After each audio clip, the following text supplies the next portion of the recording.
ভাই তুই কনে যাচ্ছিস? হুজুর আমার ছুটি দিয়েছে, আমি বাড়ি যাচ্ছি। তোর হুজুর এবার কয়দিনই ছুটি দিয়েছে, তুই এত তাড়াতাড়ি বাড়ি যাচ্ছিস?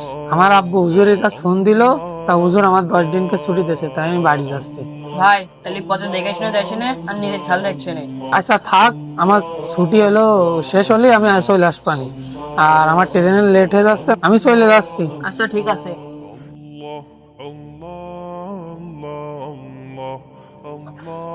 হুজুর আসসালামু আলাইকুম। ওয়ালাইকুম আসসালাম। কি খবর? কিছু বলবি? জি হুজুর, তো ছুটির বিষয়ে একটু কথা বলতাম। এখানে এসে বয়। কি বলবি? আমার হাতে কাজ রয়েছে, বল। হুজুর, সাড়ে দিনকে আগে আগে ছুটি দিছে, দেখলাম ও তাড়াতাড়ি বাড়ি চলে গেছে। শোন, ওই শালিতির আব্বা আমার কাছে ফোন দিছিল। ওই বাড়ি তো মেলা দূর, ওই রাজশাহী। আমারে ফোন দিয়ে বলছে যে হুজুর, ওর একটু তাড়াতাড়ি ছুটি দিয়ে নেন। তাই ওরে আগে ছুটি দিছি। কেন, কি হয়েছে? না হুজুর কিছু না, ওই সবাই আস্তে আস্তে বাড়ি চলে আসছে তো, তাই আমার বাড়িতে তো কিছু বললেন না, তাই আসলাম। ঠিক আছে, তোর আব্বুর কাছে আমি ফোন দিচ্ছি, তোরা এসে নিয়ে যাবে নে। আচ্ছা, বাইরের থেকে ছেলেপিলে এগুলো ডাক দে তো, যা। আচ্ছা হুজুর, আসসালামু আলাইকুম। ওয়ালাইকুম আসসালাম। আসসালামু আলাইকুম ওহিদ ভাই। ভাই, মাদ্রাসা তো ছুটি হয়ে যাচ্ছে, আর বাপ মা এসে বাচ্চাদের নিয়ে যাচ্ছে। আর আজকে বিকেলে এসে আপনার বাচ্চাটাকে নিয়ে যান।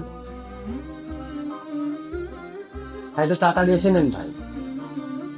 আচ্ছা ভাই, ঠিক আছে, আপনি এসে নিয়ে যাই নেন। আসসালামু আলাইকুম।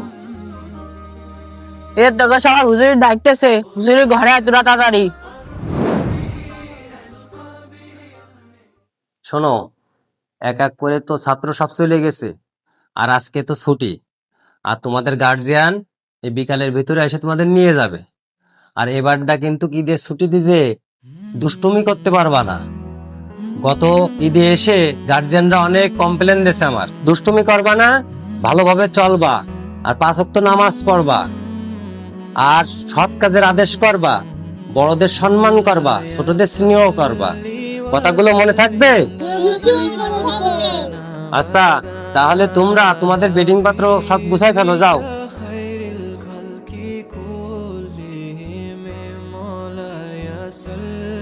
এই মামুন, তুমি বসো।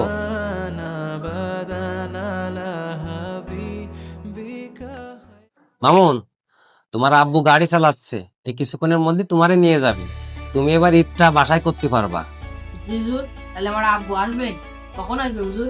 এই কিছুক্ষণের মধ্যেই আসবে। যাও, তুমিও বেডিং পত্র গোছাও গে। জি হুজুর, আমি চলে গেলাম। যাও।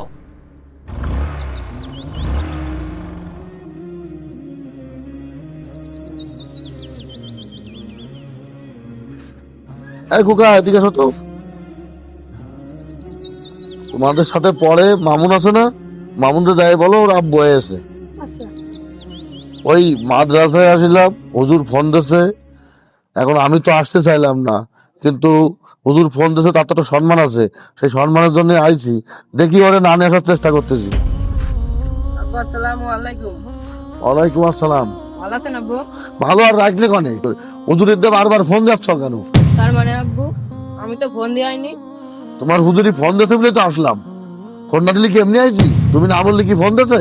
মামুনের আব্বু যে মামুনের মেলা বক্সে যায়, বড় ছেলে ডেকে নিয়ে আসি। আমি তো ফোন দিতে বলিনি, হুজুর সবার বাড়ি ফোন দিচ্ছে, তাই তোমার কাছেও দিচ্ছে। আজকে বিকেলের মধ্যে সবার নিয়ে চলে যাবে। তোমার তো বাড়ি যাওয়ার দরকার কি? তোমার টাকা লাগে, পয়সা লাগে, পোশাক লাগে, যা লাগে আমি দেবো। তুমি এখানে ঈদ করো। আমি আর তো বাড়ি যাই কনে, আমি কবে বাড়ি গেছি তো আমার নিজেরও মনে নেই। আমার সব মালসার সবাই বন্ধু বাড়ি ঈদ করবে, আমি কি একা মালসা ঈদ করবো? তুমি তো ভালো বিয়াদব হয়ে গেছাও। মাদ্রাসা দিয়েছি তোমার ভদ্র করার জন্য। তুমি তো মানুষের মতো মানুষ হলে না। আসসালামু আলাইকুম ভাই, কে মুখে মুখে তর্ক করছে? ওয়ালাইকুম আসসালাম। আমার এই ছেলেটারে একটা কথা বুঝাচ্ছি, শুধু মুখে মুখে তর্ক করতেছে। কি বলতেছে আমার একটু বলেন তো ভাই। আচ্ছা মামুন, তোমার আব্বুর সাথে আমি কথা বলতেছি, তুমি একটু বাইরে যাও। আচ্ছা ঠিক আছে হুজুর। ভাই, কি হয়েছে, কি সমস্যা আমার একটু বলেন। হুজুর, আমি তো ওরে বলিলাম এই মাদ্রাসায় ঈদটা করতি। আপনি তো জানেন ওর মারা মারা গেছে, আমি দ্বিতীয় বিয়ে করেছি, পারিবারিক দিকটাও অশান্তি। আমি ওরে বাড়ি নিতে চাচ্ছিলাম না। পোশাক আশাক যা লাগে, মাদ্রাসায় টাকা পয়সা যা লাগে সব দিতাম। ভাই, আপনি তো দেখতেছেন মাদ্রাসাতে প্রত্যেকটা গার্জিয়ান এসে ছাত্র নিয়ে যাচ্ছে, তো আপনার ছেলেটা থেকে যাচ্ছে। তো ও তো দেখতেছে যে বাপরা নিয়ে যাচ্ছে ছেলেদের, তা ওর দেখে মনটা খারাপ লাগতেছে। সবার তো মনে চাই যে বাসায় যাই ঈদ করবো। কথা তো আপনার ঠিক আছে, এমন একটা মেয়ে ছেলে আমার ঘরে নিয়ে আইছি, না পারতে যদি তারে ফেলতি, না পারতে যদি নিজের ছেলে ফেলতি। আমারও তো মন চাই আমার ছেলেটা আমি বাড়ি নিয়ে যাই। ভাই একটা কথা বলি, কিছু মনে করেন না। মুরব্বীরা বলে জাতের মেয়ে কালো ভালো, নদীর পানি ঘোলা ভালো। তা আপনি যদি যে বিয়েটা করেছেন যদি জাত দেখে আর পদ্মাশীল থাকে, তাদের ফ্যামিলিটা ইসলামিক কায়দায় চলে, এরম ধরনের যদি একটা বিয়ে করতেন, যে আপনার এই ছেলেটা এই বাইরে বাইরে আর থাকা লাগতো না। যাই হোক হুজুর, ভুল তো একটা হয়ে গেছে, এখন এই ছেলেটা নিয়ে কি করা যায় আপনি একটু বলেন তো। ভাই, আপনার ছেলে আপনি নিয়ে যান, সংসারের মালিক হচ্ছে আপনি। আপনার যদি সমস্যা হয় আপনার বিবিকে বলবেন এই ছেলে আমার, আর আমি যেভাবে বলবো সেভাবে তুই চলবি। আর তুই যদি না চলিস তাহলে তোর কিন্তু তোর বাপের বাড়ি পাঠাই দেবো। আর এ আমার এতিম ছেলে, আমি যেভাবে যত্ন করতে বলবো সেভাবে তুই যত্ন করবি ভাই, নাইতে আপনার ভবিষ্যতে ওই বউ আপনারে মূল্যায়ন করবে না। ভাই, বউ তো আসলে এখনই আমার মূল্যায়ন করে না ভালো। যাই হোক আপনি বলেছেন ছেলেটা দেন, আমি ছেলেটা নিয়ে যাই। আচ্ছা আপনার- চলেন। মামুন, শরীরের দিকে খেয়াল রাখিস, বাপ মার সম্মান করিস, আর ভালোভাবে চলিস। আর তোর ছুটি শেষ হলি তাড়াতাড়ি মাদ্রাসায় চলে আসিস। জি হুজুর। তাহলে যা। হুজুর তাহলে আসি, আসসালামু আলাইকুম। ওয়ালাইকুম আসসালাম ভাই। আমাদের সমাজে এমন অনেকেই আছে যাদের ঘরে সৎ মা অথবা বাবা থাকার কারণে তাদের ঈদটা এতিমখানা অথবা হাফেজি মাদ্রাসায় করতে হয়। আমরা দোয়া করি আল্লাহ তাআলা যেন সকলকে সঠিক বুঝ দান করেন। ভিডিওটি শেয়ার করে সকলের মাঝে ছড়িয়ে দিন। ধন্যবাদ।